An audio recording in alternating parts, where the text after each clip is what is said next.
Non mais sérieusement, il se passe quoi à Liverpool? Il se passe quoi à Liverpool? Bonjour à tous, j'espère que vous allez bien. Bienvenue dans cette nouvelle vidéo et je vais rajouter un autre truc. Bravo au Paris Saint-Germain pour son caractère.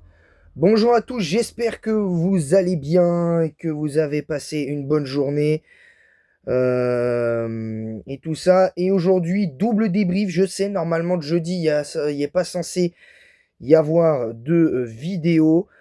Mais comme il y a les soirées Ligue des Champions et uniquement pendant les soirées Ligue des Champions, il y aura évidemment il y aura les débriefs des matchs de Liverpool face au PSV Eindhoven et le match du PSG face à Tottenham.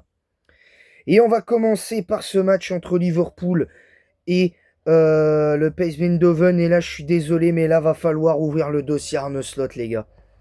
Va falloir ouvrir le dossier Arne Slot parce que c'est honteux. C'est honteux. Et là, je vais m'énerver. Là, je vais sérieusement m'énerver contre Liverpool parce que c'est une équipe que j'adore. Alors, pas forcément contre les joueurs parce que les joueurs n'ont pas.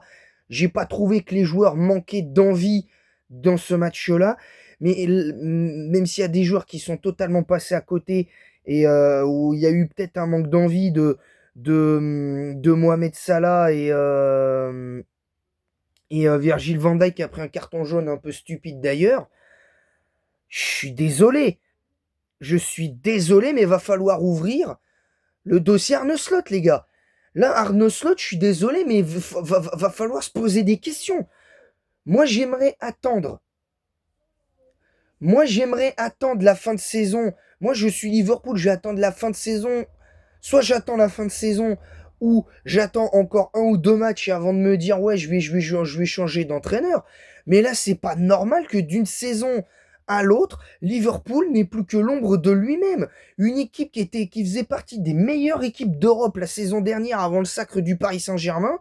Et depuis leur élimination en huitième de finale de Ligue des Champions face au PSG, Liverpool ne s'en est pas remis. Il faut le dire. Il faut le dire, ce n'est pas normal. Ce n'est pas normal. Les seuls joueurs que j'ai trouvé bons, entre guillemets, du côté de Liverpool aujourd'hui, c'est, je regrette, c'est Konaté qui a tenu la barre, même s'il est sorti, même si, même si il est sorti, même si Konaté il est sorti à la 77e, pour moi il a fait un bon match.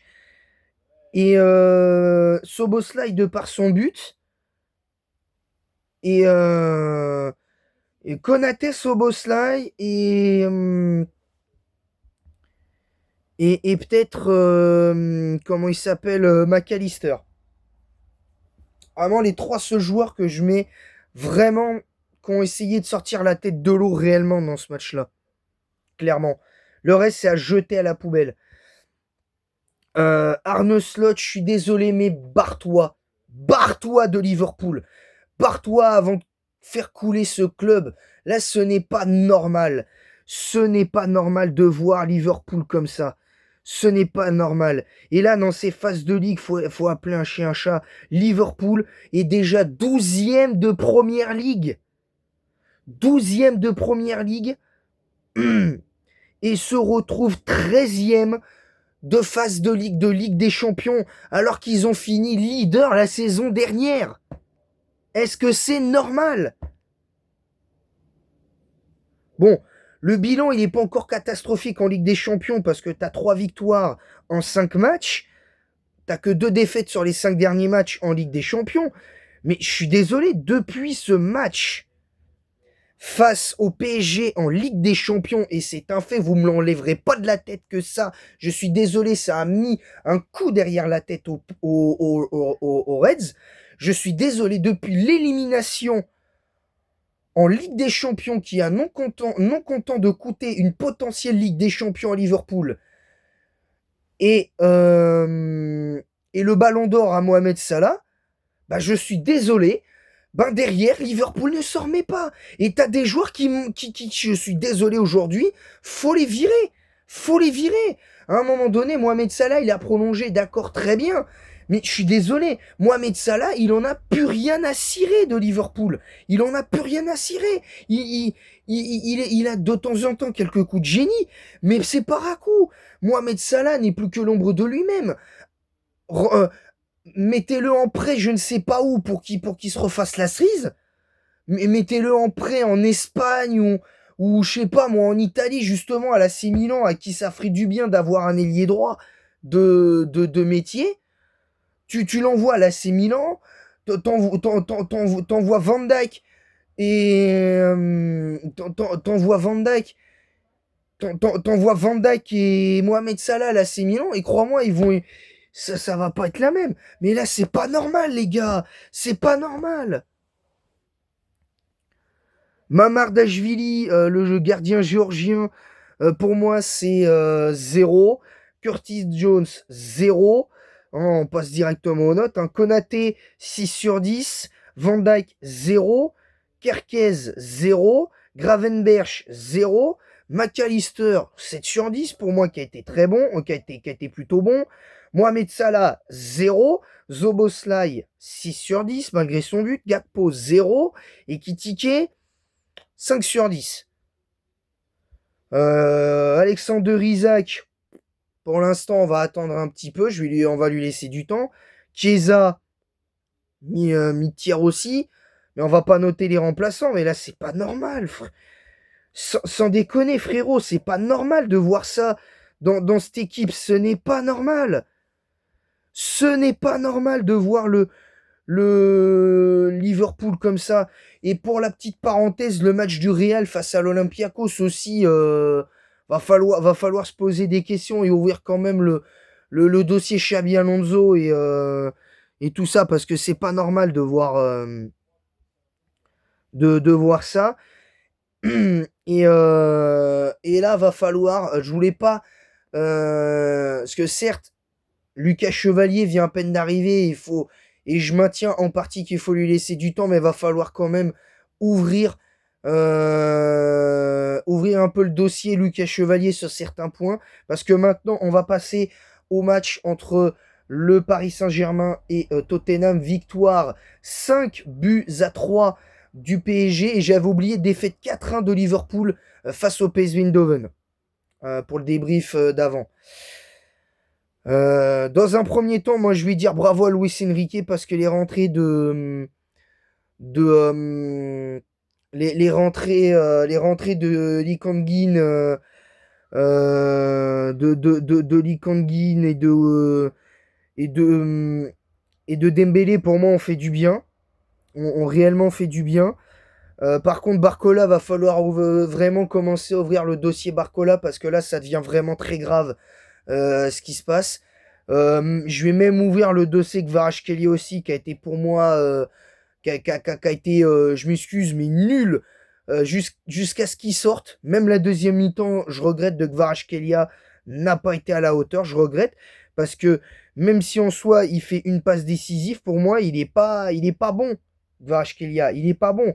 Il y a des joueurs sur lesquels on va ouvrir le dossier. Je vais commencer d'abord par Lucas Chevalier. Lucas Chevalier, je suis désolé, mais sur le but, peut-être pas sur le premier but de Kolo Muani, mais sur le deuxième but que tu prends de Kolo Muani, le but du 4-3, s'il te plaît, t'es abandonné par ta défense, certes, mais bordel, sérieusement, et la main plus ferme, sérieux, qu'est-ce que tu fais?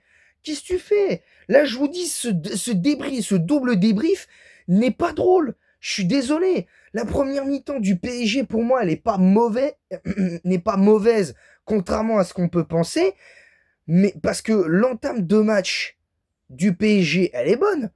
L'entame du match du PSG, pour moi, elle est bonne, parce que même si Tottenham a joué haut, pour moi, j'ai pas trouvé Tottenham spécialement dangereux dans ce match-là. Je les ai pas trouvés spécialement dangereux en première mi-temps. T'as qu'un seul tir, donc certes, il y a de l'efficacité, mais tu prends quand même un but bêtement. Tottenham prend un but bête de Vitinha, un golasso certes, mais un but bête. Et tout ça. Donc, je suis désolé, à un moment donné, faut arrêter un peu. Faut arrêter. Faut arrêter. Donc voilà, Lucas Chevalier 4 sur 10 avec mes encouragements parce que voilà. Jantou 0, Gvara 0, Barcola 0, Mendes, Mendes qui est sorti à la mi-temps, j'espère qu'il y a rien eu j'espère qu'il n'y a pas de blessure pour euh,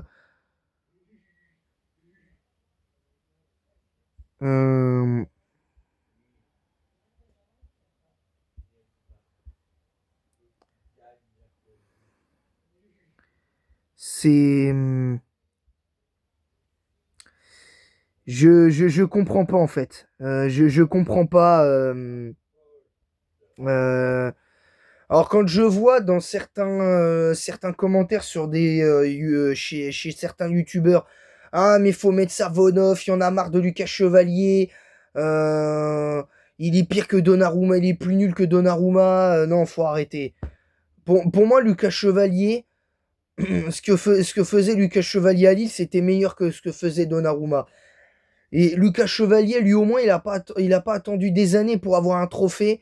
Il n'a pas attendu 2 ou 3 ans pour avoir un trophée déjà avec le Paris Saint-Germain.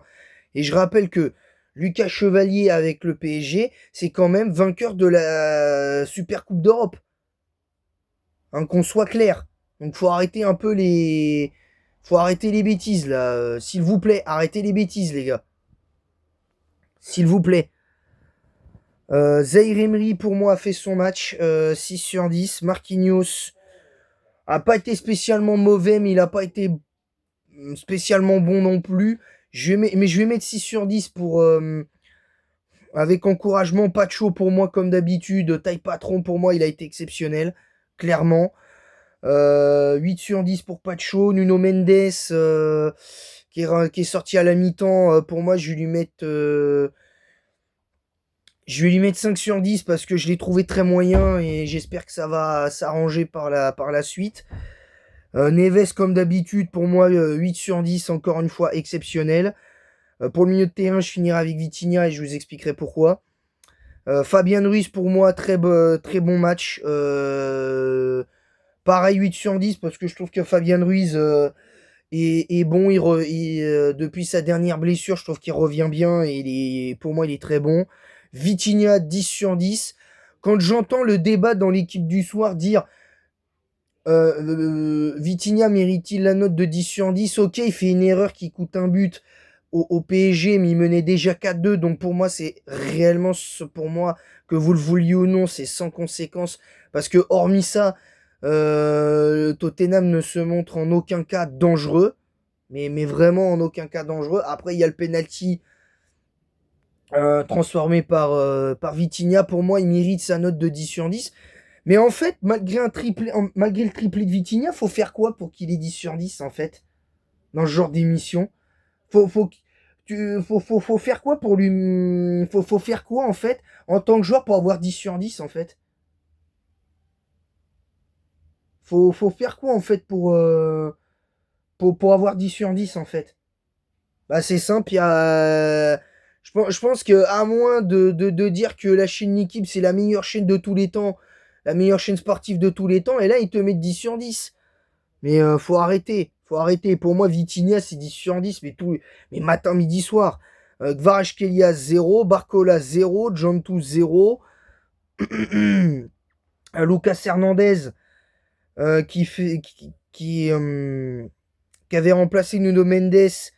1 minute après, il se fait exclure comme un enfant de 5 ans en cours de sport.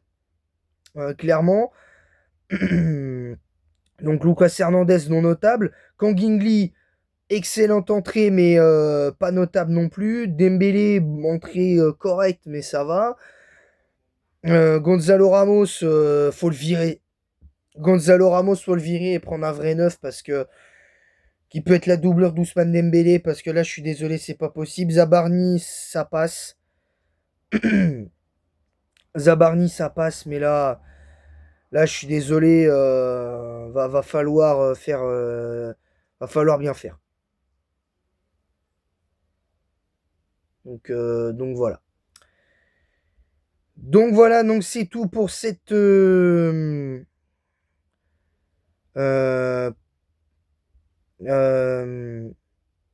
euh, comment dire, parce que je cherchais un peu ma phrase, parce que là, le fait de m'être un petit peu énervé, je me suis un petit peu perdu dans ce que je faisais.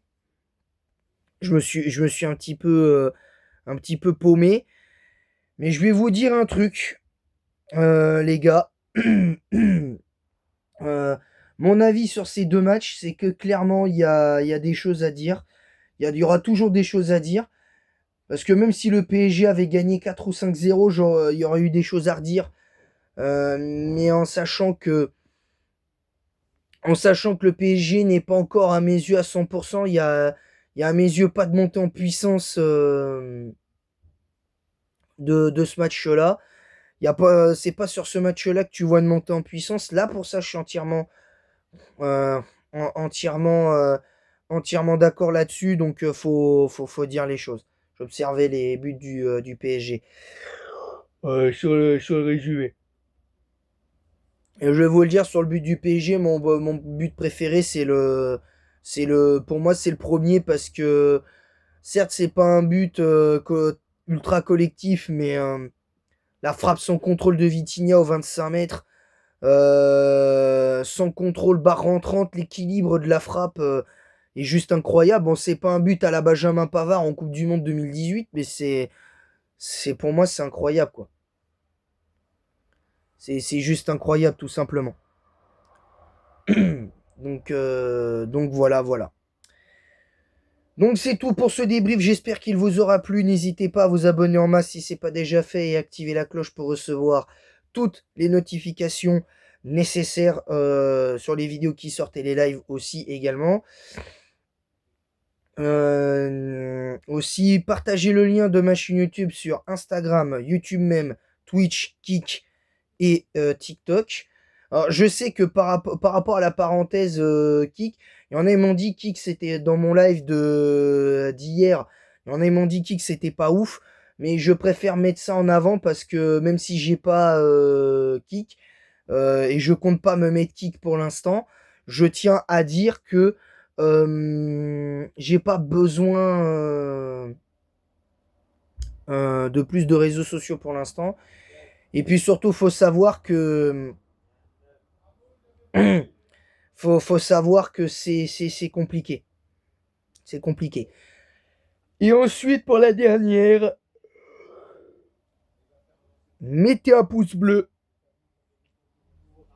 et un commentaire pour le référencement de cette vidéo. Là, j'ai pas énormément dormi parce que je me suis couché tard avec le débrief de l'équipe du soir. Et puis, je baille aussi pour contrer certains arguments qui pourraient être mauvais selon moi. Donc voilà, mettez un pouce bleu et un commentaire pour le référencement en disant quoi vous êtes d'accord, pas d'accord avec mon avis sur ce que j'ai dit sur le débrief Liverpool-PSV Eindhoven et sur ce match PSG-Tottenham. Donc voilà, la première ligue continue de se faire croquer par le Paris Saint-Germain, donc voilà, tout simplement. Sur ce, je vous laisse et en attendant la prochaine, c'est... C'était Dino Raptor pour ce débrief foot. Pas d'autres vidéos aujourd'hui. Et en attendant la prochaine, je vous dis à bientôt, les amis. Bye. C'était Dino Raptor pour le débrief. Liverpool PSV Eindhoven, défaite 4-1 de Liverpool à domicile. Et ensuite, victoire 5-3, 5 buts à 3 du PSG face à Tottenham. À bientôt.